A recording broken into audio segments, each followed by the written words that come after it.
ተነስተልኝ ሰላም ሞጣ ምንድነው አረንጓዴ ቢጫ ቀዩ? አንተ ከወላ ያረከው አረንጓዴ ቢጫ ቀይ ምንድነው? የኔማ ሰንደቅ ነው። ይሄም ሰንደቅ ነው። የቡና ሰንደቅ ለማጉሪያ ላይ ደግሞ ሰንደቃችን አረጋችሁት። ረከቦት ላይ ላዳል ሞቴ ደግሞ ስንት ሚሊዮን አማራ ያለቀበት ስንት ኢትዮጵያዊ ሰንደቅ ደግሞ እሱ ጋር ለማንኛውም ሰላም ልልክ ነው። ሌላ ወሬ አናውራ፣ ጥሩ አይደለም። ወሬ እያወራን አይደለም። አሁን ውይይት ነው።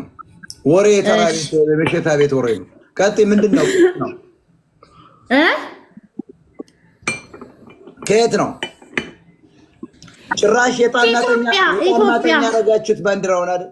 ነውረጅ ኢትዮጵያ ወረድ ማይ ክብር አለው ባንዲራው። እጣን ታጨ ያጨሱበታል። አያችሁ? እና ይሄ ማጉሪያው ደግሞ ይሄ አዳን ሞቴው ይሄ ቡና እየቆሉ ያርሳም ቤት ነኝ ምናምን የሚባልበት ድራይሽን ነው ማጠፋሽ። እንደዚህ አሬ በሚገርም እኮ ህዝብ ነው እኮ ያጋጠመን ጎበዝ።